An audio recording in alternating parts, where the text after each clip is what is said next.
સ્વાધ્યાય 1.1 નો બીજો દાખલો આપણે જોવાના છે। એટલે આંકડાશાસ્ત્રની અંદર આપણે એક દાખલો જોયો તો આ બીજો દાખલો છે। જોઈએ આપણે પહેલામાં એવું લખેલું છે 2008 ને આધાર વર્ષ તરીકે લેવાનું, એટલે 28 આપણે પછી દાખલો જોઈએ એટલે વધારે તમને ખબર પડશે બધાના છેદમાં કેટલા લખવાના છે 28, કેમ કે 2008 ને આધાર વર્ષ એટલે આ દરેકના છેદમાં 28 લખવાના।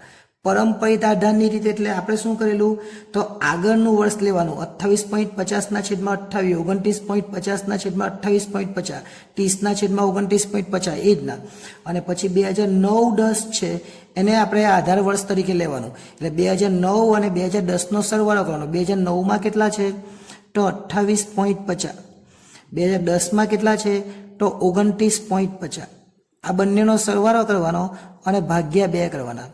આ બંનેનો સરવાળો કરીને ભાગ્યા 2 કરે એટલે આપણો જવાબ આવશે 29। એટલે જ્યારે આ રીત કરીશું આપણે સરેરાશવાળી તો બધાના છેદમાં 29 લખીશું। ચાલો શરૂઆત કરીએ। પહેલા આપણે લખીશું વર્ષ। વર્ષ કેટલા આપેલા છે 2008 થી લઈને 2015, એક એક લીટી છોડીને લખી દઈએ। 2008 થી લઈને કેટલા લખવાના છે 2015 સુધી। 2008 પછી લખીએ 2009, હવે આપણે ફટાફટ જોઈશું 2010, 2011, 2012 એવા 2015 સુધી લખી દઈએ। 2013, 2014 અને 2015। ઓકે, ચાલો ત્યાર પછી આપણને જે સૂચકાંક એટલે કે કિલોગ્રામમાં ખાંડનો ભાવ આપેલો છે એ લખી દઈએ। ખાંડનો ભાવ હું એ લખું છું, ખાંડનો ભાવ ઓકે કેટલો છે તો 28 છે, પછી 28.50 છે, બેઠું જ લખવાનું છે, જે આપેલું છે તે આપણે લખી દેવાનું। ઓકે 28.50, પછી કેટલા છે તો જોઈએ 29.50, પછી કેટલા છે તો 30 આપેલા છે, પછી 31, 32 એટલે અહીંયા 31 અને 32, અને છેલ્લે જોઈએ તો 34 અને 36 છે, તો છેલ્લે 34 અને 36 લખી દે, 34 અને 36।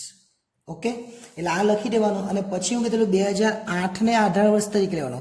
2008 નો ભાવ કેટલો છે 28, તો દરેકના છેદમાં 28 લખી દેવાના। પહેલા લખવાનું અચલ આધારની રીત, અચલ આધારની રીત, એટલે આ દરેક રકમના છેદમાં 28 લખવાના। એટલે પહેલું તો 28 જ રકમ છે આ, એટલે 28 ના છેદમાં 28 ગુણ્યા 100,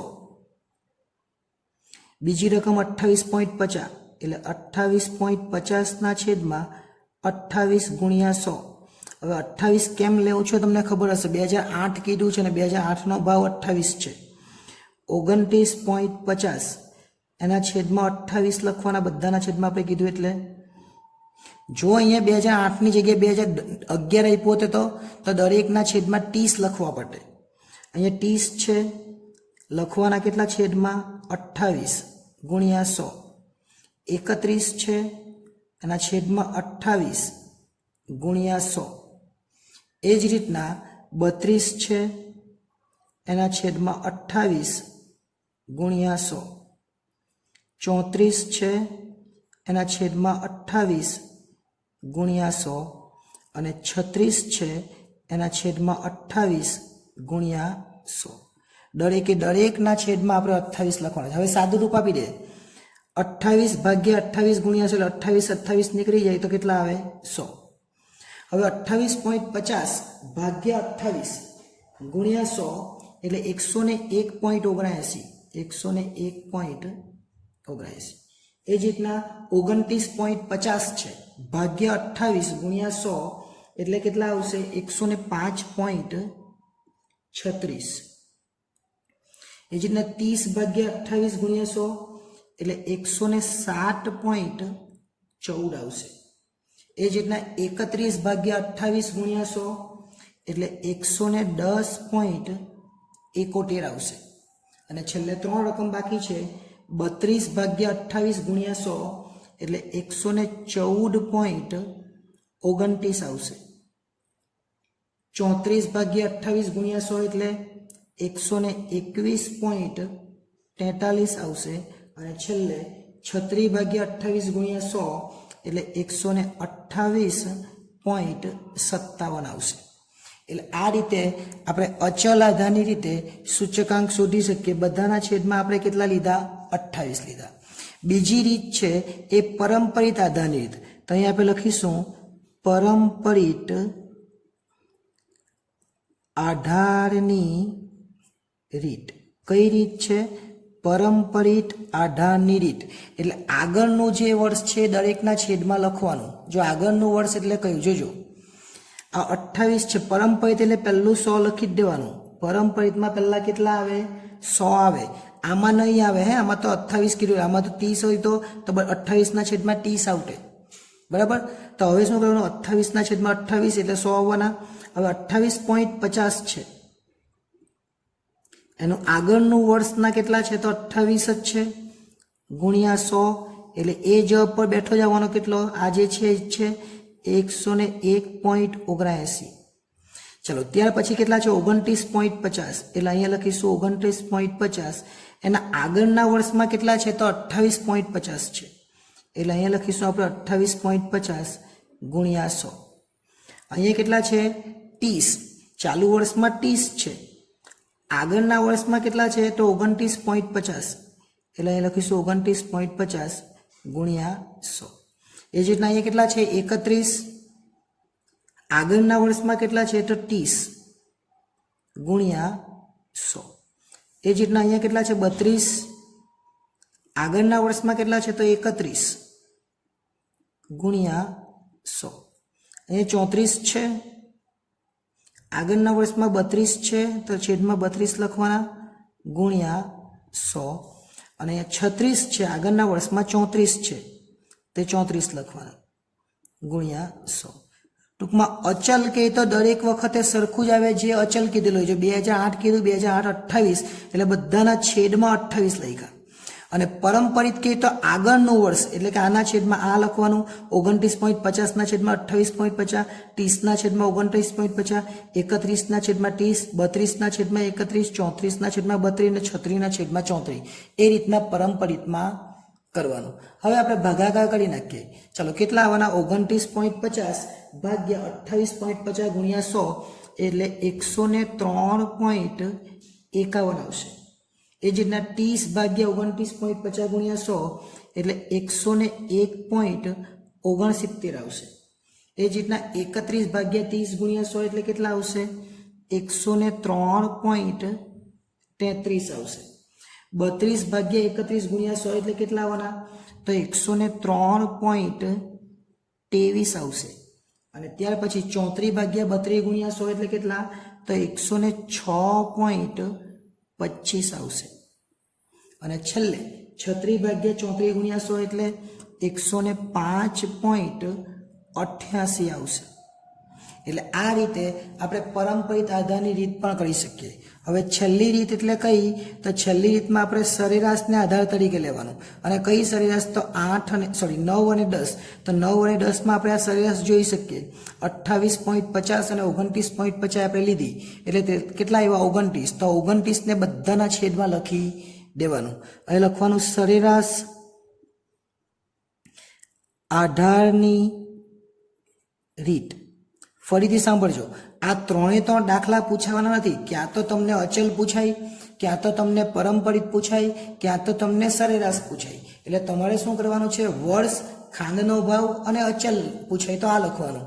વર્ષ અને ખાંડનો ભાવ અને પરંપરિત પૂછાય તો આ લખવાનું. અચલ નહીં લખવાનું. અને વર્ષ, ખાંડનો ભાવ ને સરેરાશ પૂછાય તો છેલ્લી અત્યારે કેવું એ લખવાનું. દરેકના છેદમાં કેટલા લખવાના છે? 29. કેવી રીતના આવ્યા? તો 9 અને 10 નો સરવાળો ભાગ્યા 2 એટલે 29 આવ્યા. તો પહેલા 28 છે, તો આપણે લખવાના અહીંયા 28 ના છેદમાં 29 ગુણ્યા 100. ઓકે, ચલો એ જ રીતના હવે આગળ વધીએ આપણે. 28.50 છે, તો અહીં લખવાના 28.50 છેદમાં 29 ગુણ્યા 100. 29.50 છે, બધાના છેદમાં તો 29 જ લખવાના છે એટલે ગુણ્યા 100. 30 છે, એના છેદમાં પણ આપણે 29 જ લખવાના છે ગુણ્યા 100. 31 છે, એના છેદમાં પણ 29 જ લખવાના છે. એટલે આ રીત અચલ જેવી જ કહેવાય, પણ એકવાર તમારે સરેરાશ શોધવી પડે. 32 છે એના છેદમાં પણ 29 જ લખવાના છે ગુણ્યા 100. જો આમાં કેમ બધામાં 28 લખ્યા આમાં બધામાં 29, પણ 29 આવ્યા છે આપણે, આમાં તો અચલ કીધું છે આપણને. એટલે 34 ના છેદમાં 29 ગુણ્યા 100 અને 36 છે એના છેદમાં 29 ગુણ્યા 100. ફરીથી એકવાર જોઈ લે, આના છેદમાં 28 કેમ આવ્યા? કેમ કે 2008 ને 18 વર્ષ થઈ ગયેલા, 2008 નો ભાવ કેટલો? 28, એટલે બધાના છેદમાં 28. બીજી રીતમાં કઈ નહીં કઈ પરંપરિતમાં આગળનું વર્ષનું લેવાનું, એટલે 28 તો પહેલો જવાબ આવે. 28 પહેલો તો 100 જ આવે, 28 ના છેદમાં 28 એટલે ગુણ્યા 100 અને 28.50 ના છેદમાં 28, 29 પહેલા આગળનું વર્ષ લેવાનું અને છેલ્લે જો 34 ના છેદમાં આ 36 ના છેદમાં 34 એ આવે. અને જ્યારે સરેરાશ કહી ત્યારે આ બેનો સરવાળો આપણને આપેલો છે 9 ને 10, તો 9 28.50 અને 10 29.50, બંનેનો સરવાળો ભાગ્યા પેલો 29, એટલે બધાના છેદમાં 29 લેવાનું. ચલો ગુણાકાર કરી દે અને પછી ભાગાકાર કરીએ એટલે દાખલો પૂરો થઈ જાય. 28 ભાગ્યા 29 ગુણ્યા 100 એટલે 96.55. 28.50 ભાગ્યા 29 ગુણ્યા 100 એટલે 98.28. ત્યાર પછી 29.50 ભાગ્યા 29 ગુણ્યા 100 એટલે 101.72. હવે આગળ જે બાકી છે એ પણ જોઈ લઈએ. 30 ભાગ્યા 29 ગુણ્યા 100 એટલે 103. કેટલા આવશે? 45. ત્યાર પછી 31 ભાગ્યા 29 ગુણ્યા 100 એટલે 106.90.